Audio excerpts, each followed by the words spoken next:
Thinking Basketball Podcast. My name is Ben. Welcome back to another episode. Cody, I have no idea what we're going to talk about today. Oh, no, I do know what we're going to talk about today. This show's already gotten off to a spectacular start. How are you doing? I'm doing well. I'm ready for the All-Star break. I've always viewed this as kind of like a built-in holiday through the year. Like throughout high school, I would always get together with my friends. We really took the dunk contest seriously. It was like the best weekend of my life, and I try and recapture that every single year. So I'm hyped about the weekend, Ben. Are you saying you're ready for our 8-hour live show over the weekend, chronicling the great history of the dunk contest? You know what I've always wanted to do with the dunk contest? I don't think you can do it in a podcast, but I've always wanted to do a video breaking down the top 50 dunks of all time in the dunk contest. And here's the thing, Cody. Here's the thing. Before you shake your head and roll your eyes at me out there, as a dunk historian, you see these videos that are up on YouTube of like, hey, these are the best dunks of all time. And those videos are fine. You breeze through, you watch them, and they show all the dunks and the replays. But what is left aside when you look at that video is the context of every dunk. Because I'm a huge believer in creativity, in sort of understanding where we were in the history of the dunk, understanding the rules of the dunk contest. Like, there was a period of time where you just had like a 90-second running clock to try to do like as many dunks as you could possibly do.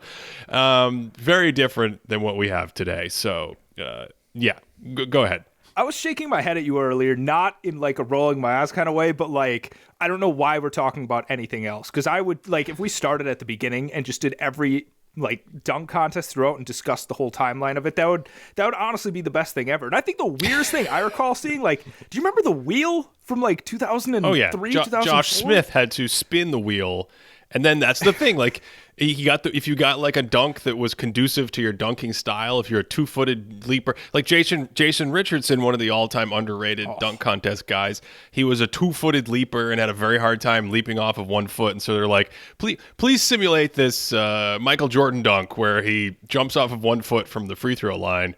And as amazing as Jason Richardson was as a dunker, I mean, the dude went off the glass and then caught it and went through his legs. I don't know if he could dunk from the charge circle off of one leg. It just wasn't his speed. Yeah, I think my Jason Richardson, the one, I think he needs a 50 to win it. He starts in the corner, self-lob to himself, and it's like a reverse under the leg throwdown. And the thing about under the legs, Ben, left-handed too. Yeah, we don't are forget so that. so spoiled. Because I think in like the 90s, maybe like J.R. Ryder, maybe him or Kobe were one of the first to actually throw like a just straight up under the leg dunk. And it was just like, what is this witchcraft? Like, how is this happening? And now everyone's like throwing under the leg dunk in a game. And you're like, okay, good job, Amari Stoudemire. That was cool. I remember trying to do that in middle school. We used to have dunk contests on 9-foot hoops. Yeah. My move, I was just jump over things. I would just get larger and larger objects to jump over that would freak my friends out. And then if you could jump over it and dunk it, you'd win. It was kind of like Blake Griffin jumping over the car. That was the highlight of my middle school career right there. But I remember trying to like go through the legs, and Ryder was the first to do it with the East Bay Funk dunk in 1994. Cody, we're really doing it. We're having a podcast about the dunk contest. Everyone out there listening just must be enthralled.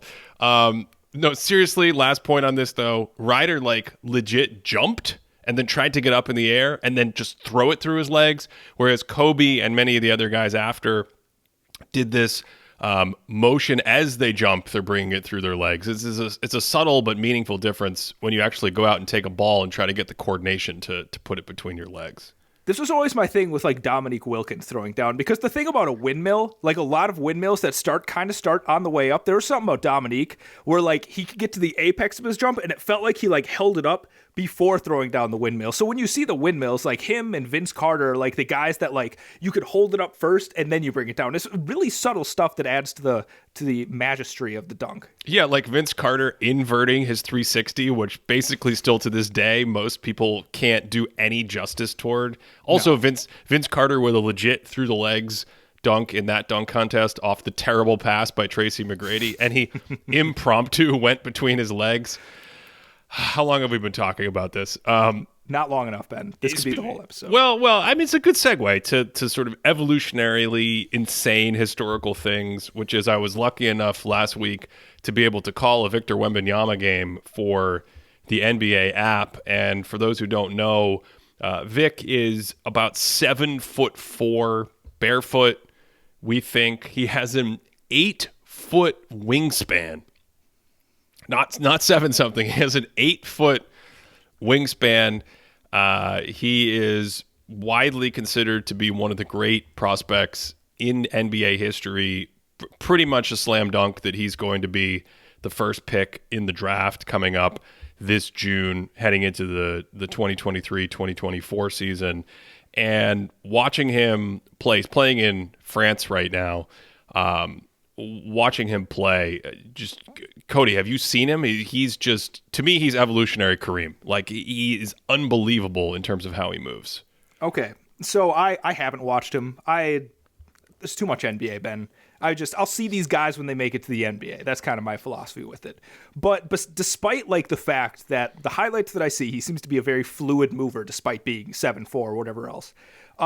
Is there an aspect of like, this dude's just a lot bigger and more athletic than people, and that's why he's dominating? Or are you seeing things that's like, oh yeah, this guy's going to pan out as an all-star superstar or whatever else? No, it's a little of both, I think, because he's playing, like, he's not playing in college. He's not playing against kids. He's playing against men.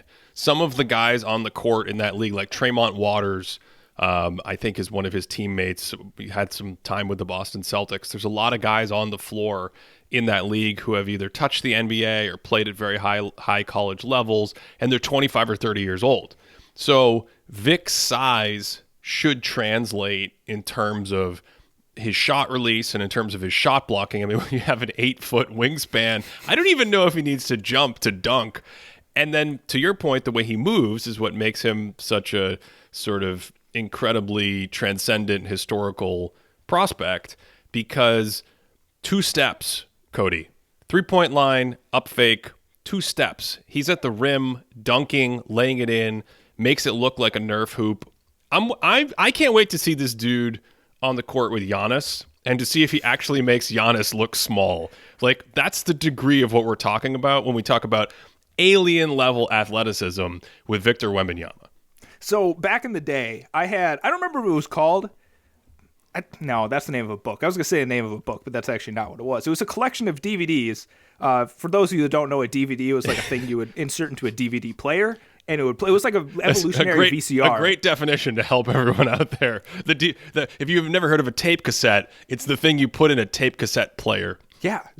Listen, if you don't know what it is already, the definition doesn't even matter. It's a digital video disc. That's what it is. An evolutionary VCR, basically. And I had this, and it was just like a bunch of 2,000 stars and some of their high school games. It included guys like, I think Carlos Boozer was in there. There was a couple Carmelo Anthony games, and then there was a couple LeBron games.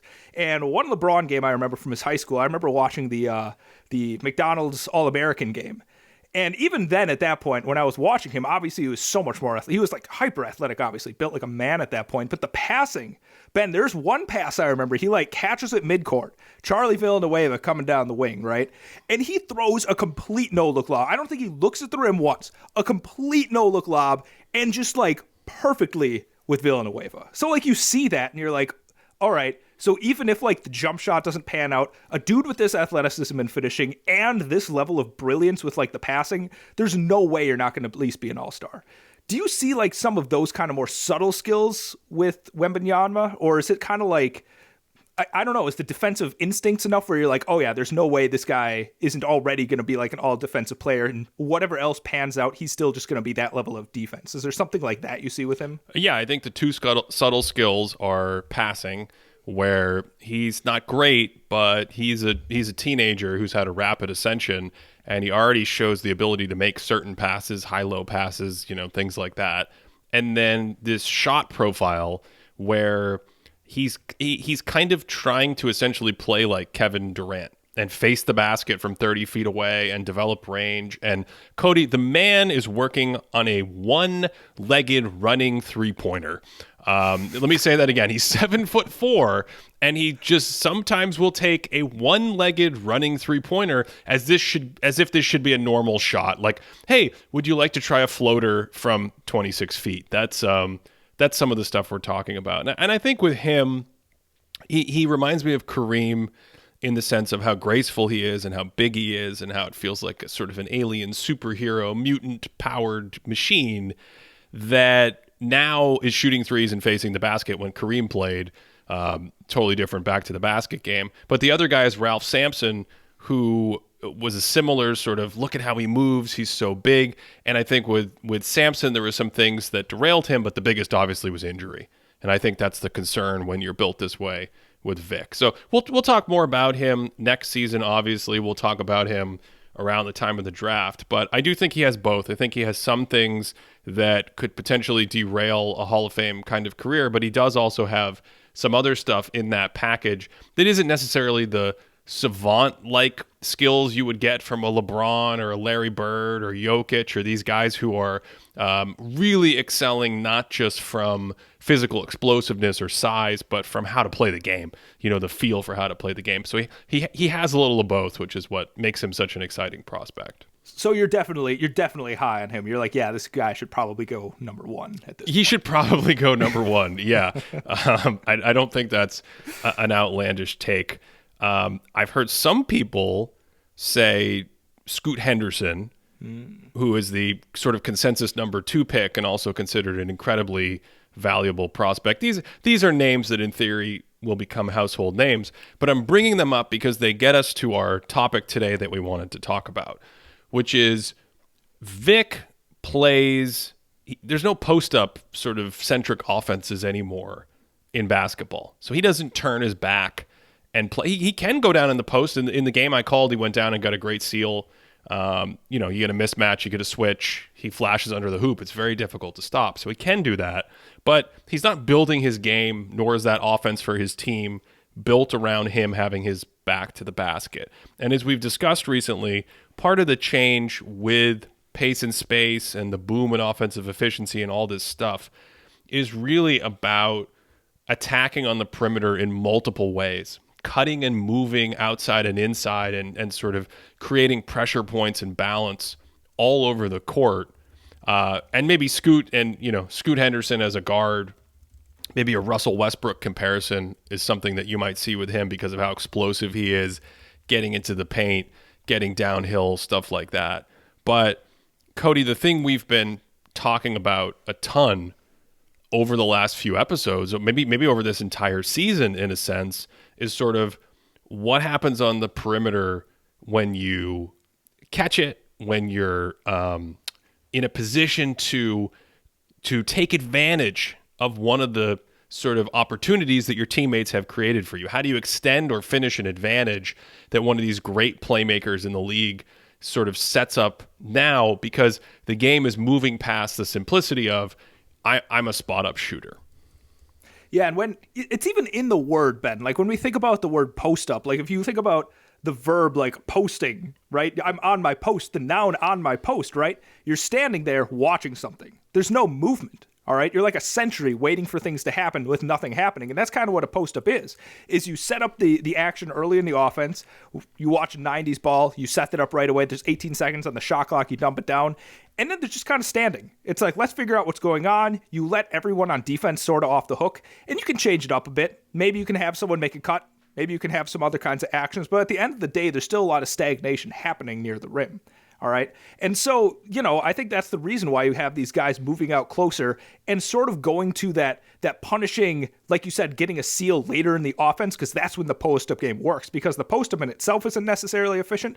But if you can get a mismatch in the post, if you can get a seal closer to the rim, then that finishing ability really works well. So I think, like we've been talking about, moving the post-up player further out and letting sort of the DHO stuff happening, letting all kinds of other things develop before maybe flowing into a last-second post-up is probably the best option for a post-up guy now. DHO is dribble handoff action, and we've talked a lot about the big men in the middle of the court being pulled out of the paint and constantly being able to serve as a hub for the offense, like we've seen with Nikola Jokic and players like this. You can get it early. You can have that space vacated and get Aaron Gordon just flashing underneath the basket, and then Jokic can make that entry pass because he's pulling the big man out of the paint. So all of these things that we've talked about a ton have changed the dynamics. And when we think about finishing these plays and we think about the role players, the place my mind is going to is really the 3-and-D archetype and the spot up shooting on one end, and being able to stay on the court by providing defensive value on the other end. And I think the first question as we talk about the post up that pops into my mind is like, did the post up, and maybe specifically Hakeem Olajuwon's Rockets, did they kind of give birth to the idea of like a 3-and-D? Because now we can have a guy who can play off you. But back then it was put the big man in the offensive hub in the post and let the shooter and finisher spot up on the outside. That's sort of the first place my mind goes. And it makes sense. I mean, if your offense you have somebody like Hakeem, who's maybe like top 3 toughest shot makers in the history of the NBA, top 5, wherever you want to put him. It doesn't matter. He'll take it and make it. Everyone else on offense doesn't necessarily have to do a lot besides stand there, wait for the double team, wait for the kick out, maybe swing it and make a 3. And then on the other end, you just got to lock down and defend. So when the offense is sort of built around that stagnation, where the stagnation is the means to the end here, then yeah, you don't necessarily need these other skills besides literally being able to catch and shoot and being able to defend your guy on the other end. Yeah, and I don't want to be too simplistic and say like all of 90s offense was stagnant. I don't think that's really accurate, but it was a little bit more stagnant compared to what we have now. You could throw it into the post and cut through. The Lakers had this same setup with Shaq and the triangle where you enter it from the wing, and then you could potentially cut through and hit the cutter. Someone else can replace where that pass just took place. So if you throw it from the wing and you cut through, another player can come over and serve as an outlet for the post-up player. And you kind of play like that. It's a little more stagnant, but it's not completely stationary. And this got me wondering, Cody, like, who do you think the first 3-and-D player was? Because, of course, when you have Hakeem Olajuwon, when you have Shaquille O'Neal, when you have Tim Duncan and David Robinson, now an easy way to complement them without having to go get other stars and other offensive playmakers is to get a player that can stay on the court and provide defense, and then on offense serve as a balancing point to finish the opportunities that these superstars create. And at that point in time, especially with the line being brought in to the kids' tees in 1995, the NBA, for those who don't remember, brought the line in from about 24 feet to 22 feet even to encourage more three-point shots. And to me, that's when I feel like we started to get the understanding that it's like, hey, if we could get role players to hit threes at a good percentage, now they're adding more value on those offensive possessions. I think going to the actual question of who's the first 3-and-D player, I think that's really tricky, Ben. It's like a simple question, but like, how do you determine if someone's a 3-and-D player? Like, what is a 3-and-D player? Okay, I think on one hand, we're drawing arbitrary lines in the sand, kind of like when we say we're gonna look at this guy's scoring and we're gonna completely separate it from his playmaking, and we're gonna look at his playmaking and we're gonna completely separate it from his scoring. You probably can't really do that. So in some sense, we are working with like a fuzzy boundary. But on the other hand, I think the spirit of the question, maybe it's a little bit like the Supreme Court's pornography definition. Like we know it when we see it, because it has two components. One, you have to be a positive defender. And sometimes you're out there for your defense, and then you're trying to find a way to stay on the court offensively, right? Like Andre Roberson, such a great defender, and all you do is go stand in the corner and shoot threes and occasionally cut and get a rebound and run in transition, and we'll be happy. We don't need you to play make and isolate and run pick and roll and things like that. So to me, that's the building block of a 3-and-D player. I guess the question becomes, do you have to be good enough on defense to qualify, and can you be too good on offense to be disqualified? So I was thinking about this. I was trying to put together some kind of a definition, because there seems to be a point where you're just too good to be like Kevin Durant can play defense, he can shoot threes, but no one would be like Kevin Durant's the best 3D player we've ever seen, right? Like that Of just course, seems wrong. because I think precisely because he has too many of the isolation skills and the on-ball playmaking skills. So pick and roll, live dribble action. And I think this goes back to what we were just saying about like the roots of it possibly in the 90s around the time of Olajuwon, Shaq, Duncan Robinson. We'll talk about some guy. Not Duncan Robinson of the Heat, Tim Duncan and David Robinson, the Hall of Fame cheat codes that played for the Spurs and won 2 titles together. But I think when you think about that era, Cody, prospects that were coming in, you know, if we had a Vic Wembanyama back then, we would talk about things like, well, is he a guy that can get his jump shot off in traffic? Is he someone that has a good enough dribble to play on the outside and penetrate? As the 2000s came around, can he run a pick and roll and manipulate things out of the pick and roll? And so I think the idea, the spirit of the 3-and-D to me is that those players essentially take that off the table, right? It's not like they could never do it, but that's really not their game. That's not what they do most of the time, and that's not where they create value. So that's kind of how I draw the line on offense. What do you think about that? Yeah, a term that I like to bring up with this, a term I brought up a few times is shiftability, right? The ability for a player to go from one role while on the court and then in that same team context, go up into a different offensive role. Like if you're naturally like a fourth option on offense, maybe you can shift up and be more of a 2 option, right? A second option.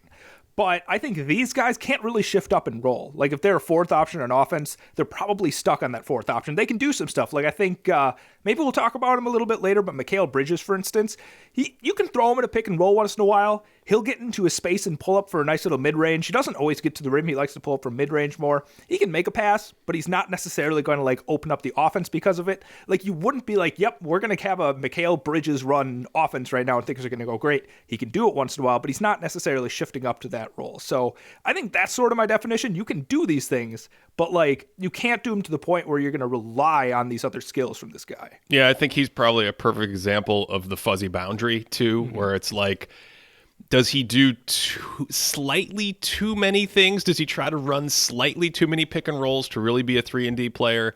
Maybe. I think there's some other guys we can talk about, and maybe we'll come back to that in a second. But even in trying to define the first like real 3-and-D player, I've seen some people say Michael Cooper.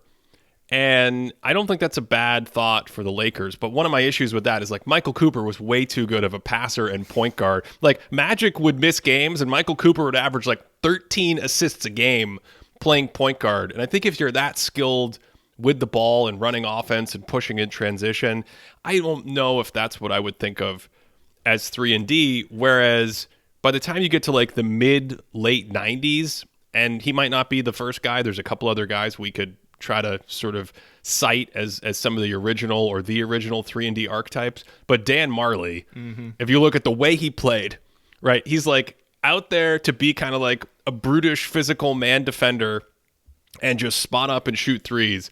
And Dan Marley's 3-point rate, and that's a key part of this as well, because you're missing other skills on offense, you have these statistical signals like, hey, do you notice that this guy mostly takes a ton of 3-pointers? That's why a true 3-and-D player didn't exist before the 90s, because no one used the 3-point line. So it's like Dan Marley, if you look at his 3-point rate, starting in 1994, Cody, 44% of his attempts were threes. The next year it was 53%. By 1998, it was 67%. By the year 2000, it was 72%.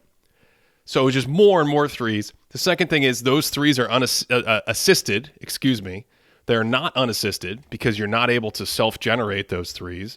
And then the last thing is because you don't really have much of a game and because you're shooting so many threes off the catch that other people are creating for you, your free throw rate will usually be very low because you're not isolation scoring and putting pressure on the rim. And in Marley's case, earlier in his career when he was an all-star, maybe because he had a two-way reputation, he was an all-star in the early 90s in Phoenix, his free throw rate was like 36%, 26%, meaning the total number of attempts of free throws compared to his shots on the court.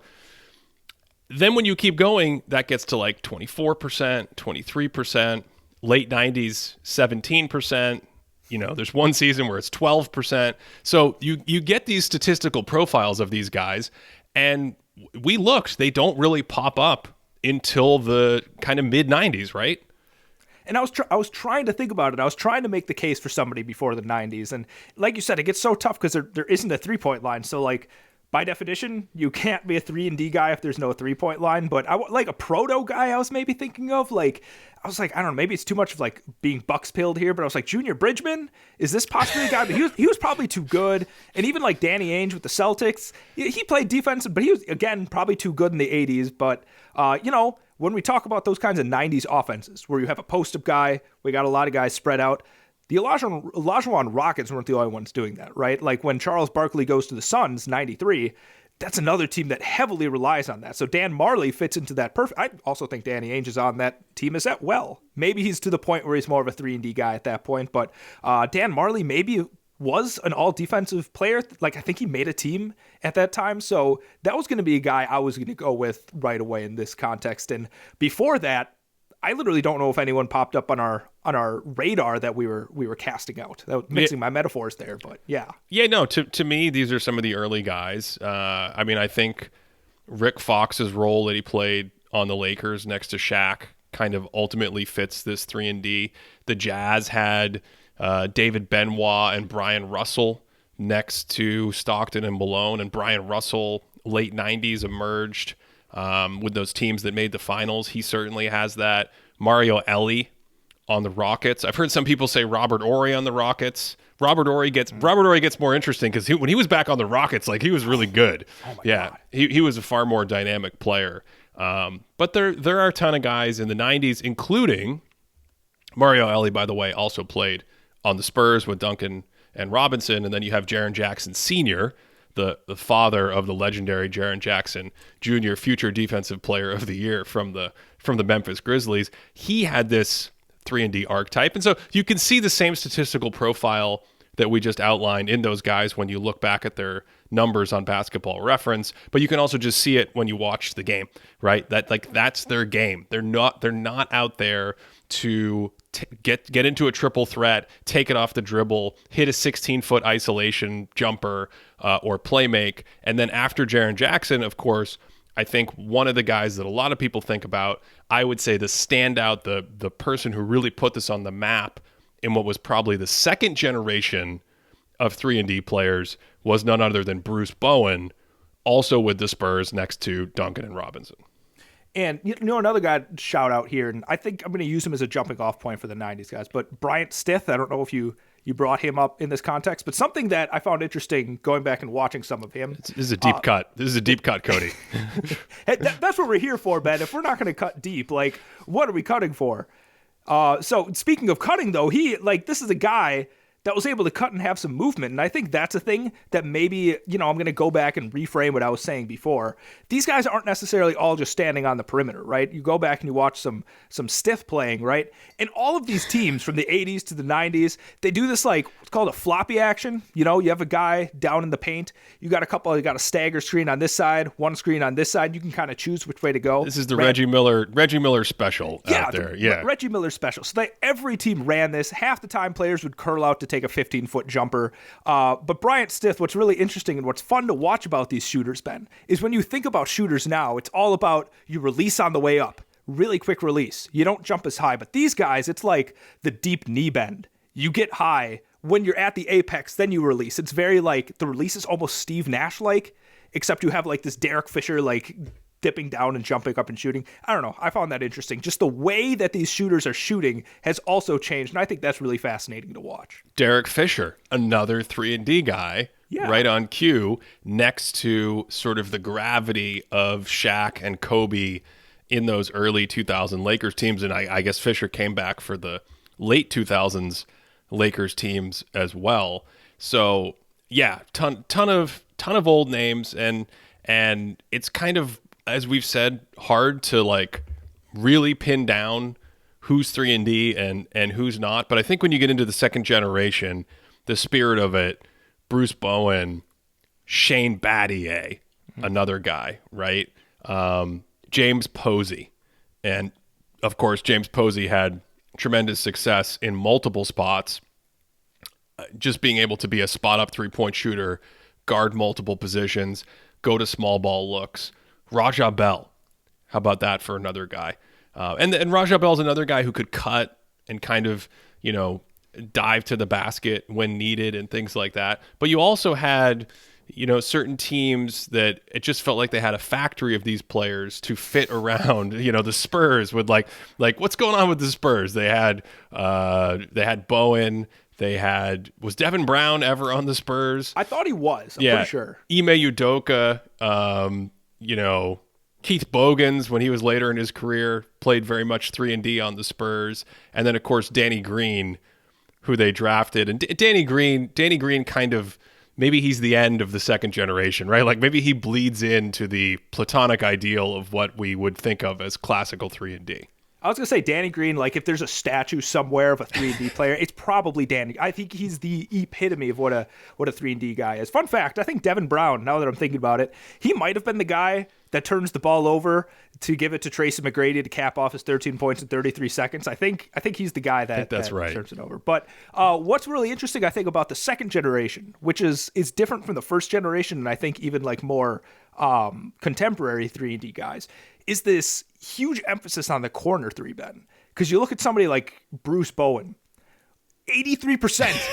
83% of his threes were corner threes in 2004. 83%. Like, when you joke about people just standing in the corner, that's kind of what Bruce Bowen did. And it's super weird because you look at his free throw percentage and, like, I think he basically shot better than from three than he did from the free throw lines at times. It didn't make sense. He was like PJ Tucker before PJ Tucker, just standing in the corner. Yeah, I think he actually got that up into the 90s, 90% of his threes at some point in one of those years I was looking at.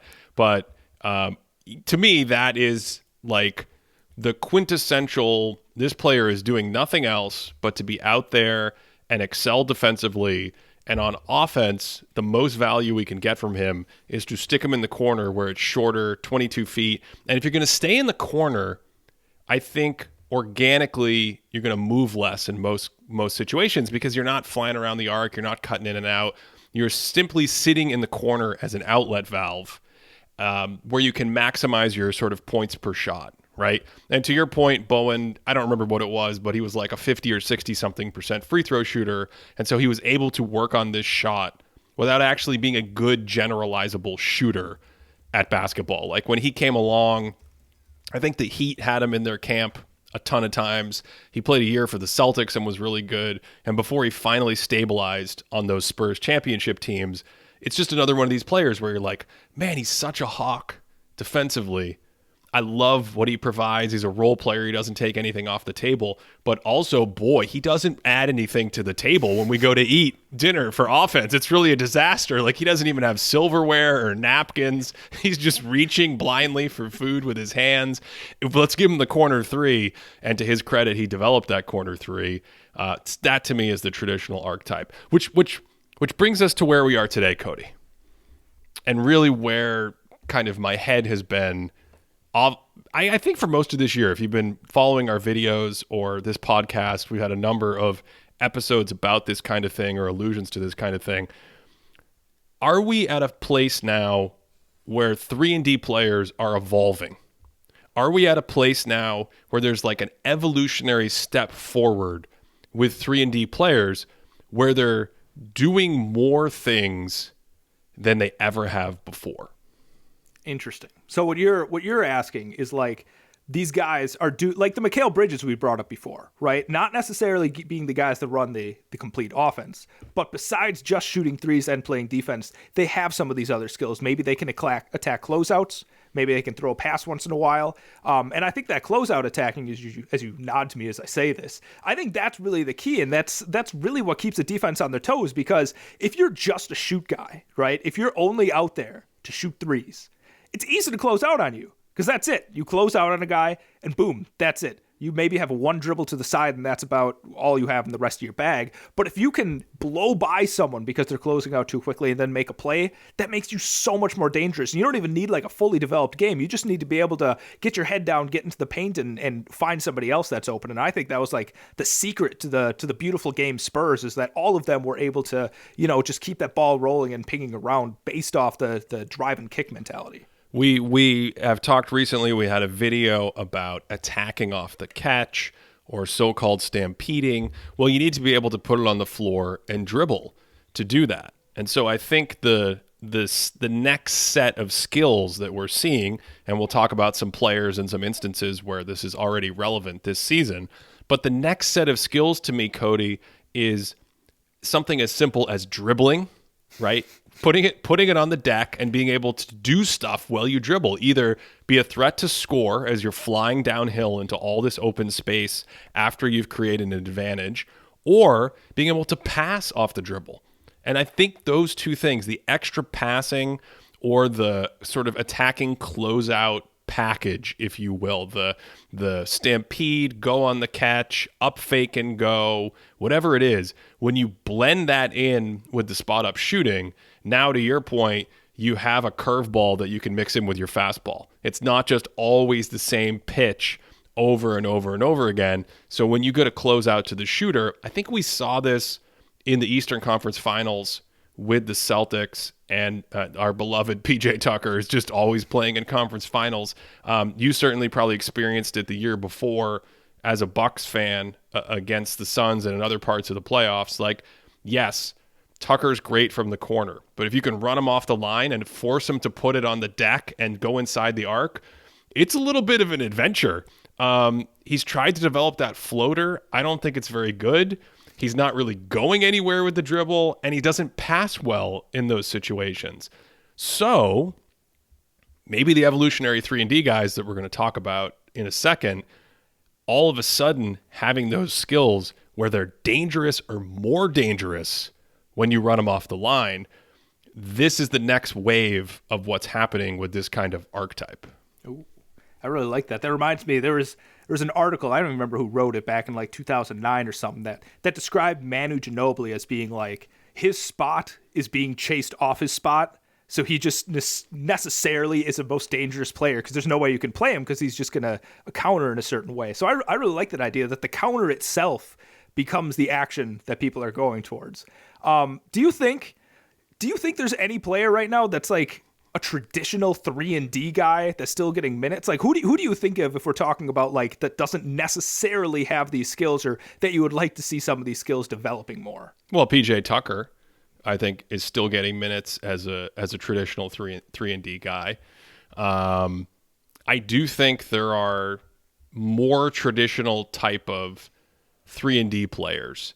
Even someone like Kentavious Caldwell-Pope in Denver, although the cool thing with him is, just like some old 3-and-D players that we alluded to earlier, if you start to cut more and more and more and more, now you can mix up your spot up threat and sort of the gravity or the value that comes with standing behind the line when your superstar is being double teamed. If you can mix that up with cutting and your superstar is a great passer, now you essentially start to create the same sort of curveball, fastball, changeup, balancing, pressuring point system, because you're either going to hit a three or you're going to get a back cut. But I do think there are more traditional guys. What did I say? PJ Tucker. Yeah. I mean, your favorite player of all time, Matisse Thybulle, fits this perfectly, right? Like he is truly. Does he? Well, he's trying to. That's the only thing he's trying to do. He's trying to stand in the corner and shoot threes. This is a player who will shoot threes. Very much in that Andre Roberson, like when he went to Portland. And it was his first game, second game, I can't remember. But he's playing the Lakers. They're just like, we're gonna play 5-on-4, and Matisse, you can stand in the corner. We're not even just gonna guard you. And what he hit 4 of 6 from downtown, something like that. Yeah, along with blocking corner 3-point attempts, that dude was just out there causing chaos. Yeah, but I think there are plenty of guys like that. I think Dorian Finney-Smith, who I love, I think he still has more of that sort of. I'm going to defend, and then most of what I do is spotting up behind the line. Najee Marshall's, he attacks a little bit more, so that would be an interesting one to think about. But you know, there are certainly guys that I think still have that more traditional 3-and-D skill set. But it gets really fun when you talk about the players we've brought up lately on this show and in videos of like, all of a sudden Josh Green of the Dallas Mavericks is up faking and putting it on the deck, coming down toward the bucket at 90 miles an hour and you don't know whether he's going to make a kick out pass that looks like, he looks like Ja Morant skipping it into the corner, or if he's going to finish at the basket with an and one. You don't know what's happening because those guys can dribble and still be so dangerous in those sort of high speed advantage situations. You brought up one guy that I want to linger on here for a Josh second. Green? No, I mean, Shucks. man, that dude can throw it down. The passes he makes, the ferocity. Josh Green rules. His former teammate is who I want to talk about, who you just said. I want to talk about Dorian Finney-Smith for a second. Because this is a guy, like if you look at your database, thinkingbasketball.net, about 40% on wide open threes over the last 3 years. And he loves taking his threes, right? Like DFS will always take a wide open three. He'll always take a three when he's taking it. Great defense, super long. This is like a super lanky type of guy. But when you look at some of the like creation numbers, for instance, the box creation metric in your database, which is like how many shots per 100 possessions are you creating for your teammates? He's creating 0.3 for his teammates, which in your database is the zeroth. That's not good. Zeroth percentile. His passer rating, 3.1 in your database. It's the 20th percentile. But here's the thing that's weird about him, right? The way that we're talking about the sort of evolutionary aspect of it, you're like, okay, so a player like this needs to develop some other skills. You need to be able to attack off the dribble and stuff like that. This is a guy that last year in the playoffs on a Western Conference Finals team, he's playing 38 minutes a game. He has a plus 15.5 on-off, a plus 3.9 on rating based on Basketball References metrics. I find him to be kind of strange because I think in transition, he brings a lot of value in transition because he's so long. He can throw it down easily. He can finish like that. He's a good enough cutter. I wouldn't call him out as being like a top tier cutter. He tries to get into the paint and do stuff. He has sort of a little floater that he ends up going to that I don't think is particularly accurate. So why does somebody like him seem to thrive? And do you think that's just kind of a byproduct of being Luka Doncic's teammate during the playoffs? Yeah, I mean, he's a great defender. I think that's where most of it comes from, and he's also willing to shoot a ton of threes. But what are you confused about here? Why he's so good? Yeah, so the thing that confuses me about him is that he doesn't seem to have a lot of the evolutionary aspects. He's like a pretty classic, I shoot threes, I play really good defense, but when it comes to putting the ball in the court and driving and attacking closeouts, he's pretty subpar comparatively to the other evolutionary 3-and-D guys. Yeah, but I think he makes up for it on defense and lineup versatility, because for him, the evolutionary component is I can guard the 4, I can guard the 3, I can play 5 in the small ball. Oh, I'll guard your 1.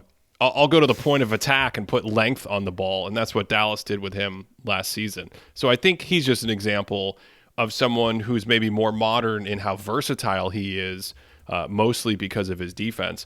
But Grant Williams is an interesting player. He's learning to dribble this season. He's not just about the corner 3 anymore. He can up fake, put it on the deck and go. And then when I think about the real guys, to me, these newer, younger players coming into the league who still kind of fit this traditional 3-and-D structure.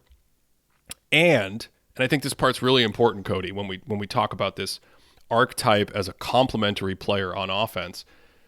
Most of these players, you're not really looking to Kawhi Leonard them. You're not really looking to say, well, maybe he's 3-and-D as a rookie, but you just wait 2 years until he gets his jump shot down. And I was thinking about Jabari Smith of the Rockets, who in some capacity you could say is a 3-and-D player right now. Of course, he's a rookie, he's not super effective, et cetera, et cetera.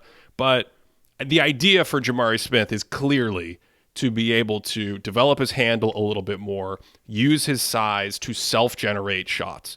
As we just talked about, the 3-and-D archetype, the idea is that you're amplifying the advantage or capitalizing the advantage that was just made for you by your superstars. So let's stick with the Mavericks. Reggie Bullock, to me, is traditional 3-and-D.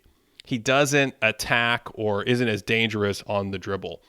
Tim Hardaway maybe sits in between because you can actually run some on-ball offense with Tim Hardaway. But again, I don't think he's a guy that gets a ton of stuff going downhill, whereas Josh Green, he touches the paint.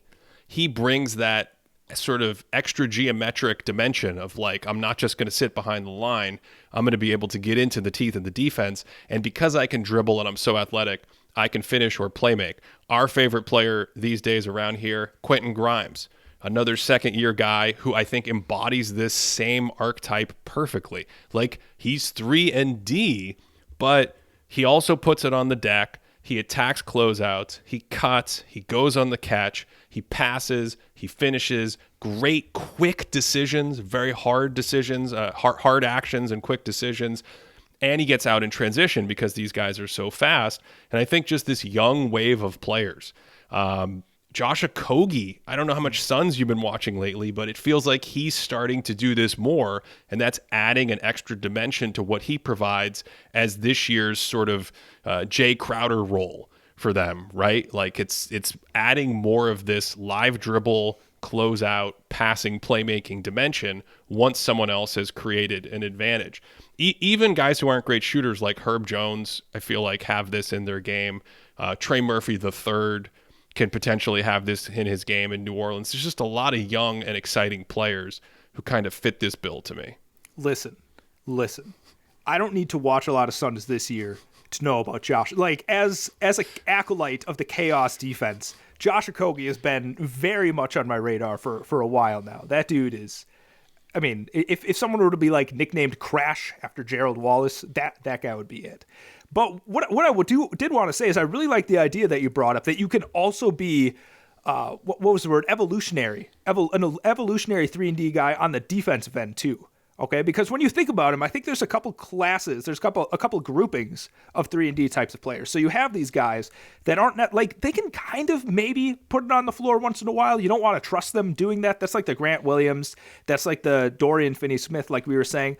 But then there's these other guys that I think you can put the ball in their hands and they'll do stuff a little bit more advanced. Like Mikal Bridges, I think is about as topped out as you can be in this role. You can put the ball in his hands. He can run a pick and roll. He can attack a closeout. I think OG Anunoby is just a little bit below Mikal Bridges there. I don't think he's quite as good of a passer. He's not as good of a pull-up shooter. Like once he gets into the paint, there's not quite as much that he's able to figure out like Mikal's able to. So I think it's interesting when you start thinking about them grouping it that way. But then there's also players like, man, we were going through some of it, and like DeAnthony Melton.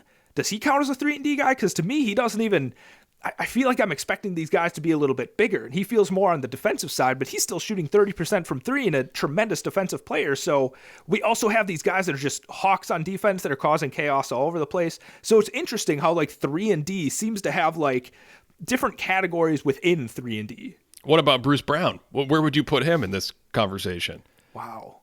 I mean, because he feels like a traditional 3-and-D guy in terms of saying, here's our championship, Denver Nuggets right now. Here's our championship rotation, top 6 or 7 guys. Bruce Brown is clearly in some of those lineup permutations. What does he do?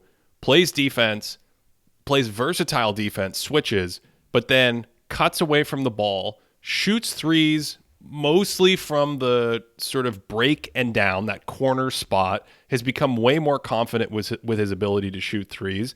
And he's skilled enough that when you get him in the right situation on a little handoff, closeout, downhill, he'll make the right little pass for a lob or a layup or something. It just feels to me like, at least in my head, he's also in this expansive sort of next phase of the 3-and-D archetype. I think he's the next phase because, like you said, there's so much positional flexibility. I think Zach Lowe last year used to just say he was his own position. Like, he's like, oh, Bruce Brown is playing center. It's like, no, he's just playing Bruce Brown. And I think that's part of it, too, is you don't necessarily need to have these other traditional skills. It's just like you can kind of go out there and it works out. Like, as reductive as that might sound, like you're able to figure out a position for yourself out there. Like you're not just pigeonholed to these two skills of playing defense and shooting threes, which like you said, I think Reggie Bullock is a really good example of like in the 90s, that's a very traditional 3-and-D guy. Like he's a good enough defender. I think he's a solid chaser. That's probably a skill that he's good at on defense. He's good at chasing guys around screens, but you're not necessarily going to want him guarding your 4s or your 1s or anything like that. But 2s and 3s, yeah, great man defender. Well, let me ask you this. Do you think what we're seeing is sort of a response to all of the heliocentrism that's risen, the pace and space, the spread the floor, use the 3, more guys than ever have the basketball in their hands and are playmaking? Is this, what's the word I'm looking for? Is this symbiotic with the style of basketball that we're seeing, and that's why we're requiring more than just spotting up? And you mean symbiotic in the sense of like, all right, if my teammate is going to be a Helio guy, absorb so much that I need to be able to do more than just stand in the corner and shoot. I need to respond in other ways. Is that what you're saying? Exactly, along with the space, right? Because spread the floor so we have more space to attack. And we've talked about it a ton on this show, the Mike D'Antoni episode, Mike Prada episode. We've talked about sort of cutting and passing and moving into open high-value space. And so if the floor is going to be structured like this and you're going to have more Trae Youngs, Luka Doncic, Spencer Dinwiddie spread the floor, like on and Ja Morant, on and on and on and on, then this skill set seems to be more symbiotic with that. That's what I mean by that. Yeah, and I think something else we're seeing, and we've talked about it a lot, is just like the flexibility of offenses and the way that they don't necessarily like when you think about Helio, when we think about like traditional Helio, you can sort of start to scheme against it in the playoffs because you know what's going to happen. It's like, oh, James Harden's going to pound the rock, and James Harden is hard to stop because he's one of the greatest offensive players ever, but we kind of know what needs to happen to stop him. But if we have a bunch of guys who, A, are able to sit next to Helio guys and fit in with them, that means we also have guys that are skilled enough to play a different style of basketball. If we need to change it up and add some other kind of movement and other kinds of sets, they'll be able to respond because they can do more than just stand in the corner and shoot a three. Yeah. We looked at some data, by the way. You had a query on Basketball Reference looking at players with, over 50% three-point attempt rates and under 30% free throw rate. Some of the things we were talking about earlier in the show, and none of those players basically pop up until 1996. If you also include, I think you had a defensive box plus minus of over 0.5. So we get rid of all the shooters, all the Todd Days and JJ Redicks and all those guys who are like, yes, we're shooting a lot from the outside. That's our game. So the 3-and-D kind of statistical footprint doesn't really show up until the mid 90s, as we discussed. And then we start to see a rise in the 2010s in those players. But Cody, in the last few years, we were looking at sort of 5-year rolling number of players that fit this statistical footprint. 2019, 2020, up through this season, we're really starting to see more and more and more of these kinds of players. And so, again, to me, in conjunction with all of the X's and O's and stylistic and strategic changes that we've seen that have been rapid in the last 7 or 8 or 9 years, it makes sense to me that this new wave of young players has an extra layer of skills. Like is Keegan Murray, like he might just be too complete as a player, but when he's out there with the Kings, his ability to, do other stuff and pass and make extra passes and put it on the floor instead of just shoot. This really gives your complementary quote unquote role players on offense another dimension without having them need the classical package or skill set of an offensive star in today's game.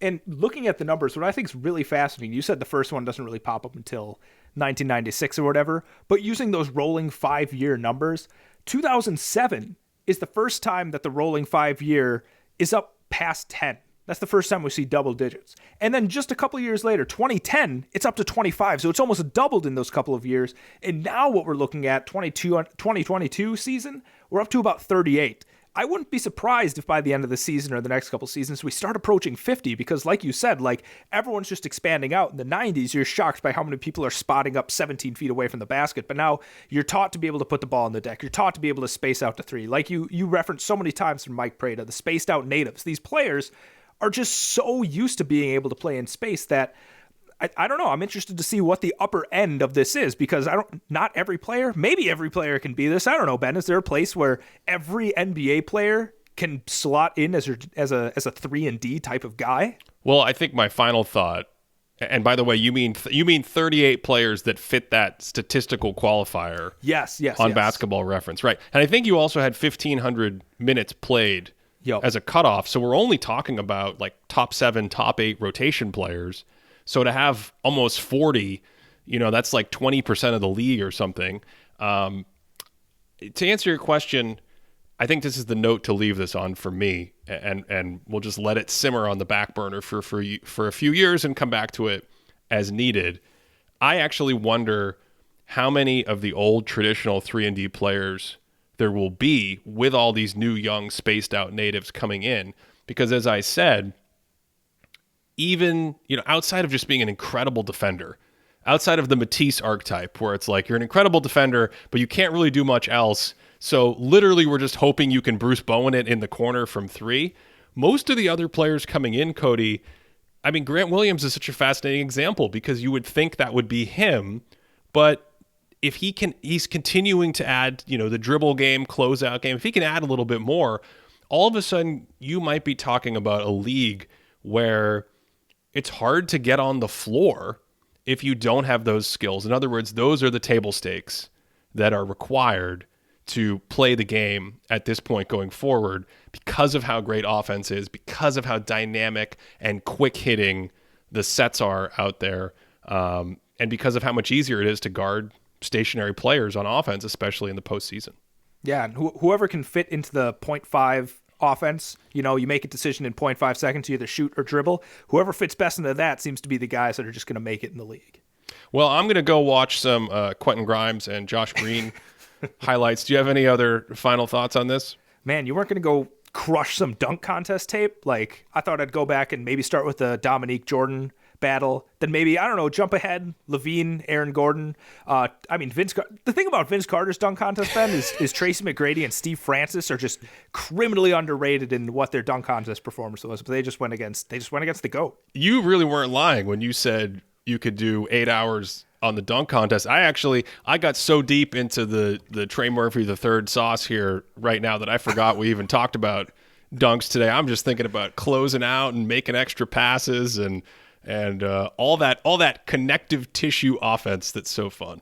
Man, I can tell you about the time Dwayne Wade and LeBron James were in the skills challenge and they were just kind of taking it easy. That sort of hurt my soul. If you're going to be participating in All-Star Saturday Night, Ben, you got to be giving it your all. This is just the best. This is the best. I can tell you want to do this, so I'm going to, before we wrap, who's your pick for the dunk contest and the 3-point contest this weekend? Wow. Can I disappoint you and say that I don't know the 3-point contestants off the top of my head? I think you've disappointed everyone today, and we're going to leave the show on that note. If you want to support this podcast and everything we do, check out patreon.com/thinkingbasketball. I think last week, Cody, I said check out patreon.com/thinkingpodcast. That's when we knew we were really drunk at the end of an episode. We don't drink during the episodes. We mean drunk on basketball. But Patreon's the best way to support us. That's where we have our database of stats, both historical and throughout the season, that we reference on these shows and that help us record videos. Patreon.com/thinkingbasketball. We also have our monthly Q&A in our Discord community. That's coming up shortly. Always a lot of fun to get great questions that don't make it on this show. Hope you enjoyed this one. I'm going to go ruminate more about 3-and-D players and closeouts, and if anything, I'm going to throw on some Bruce Bowen footage from 2005 after this. So, as always, wherever you're listening from, I hope that you are having a great day.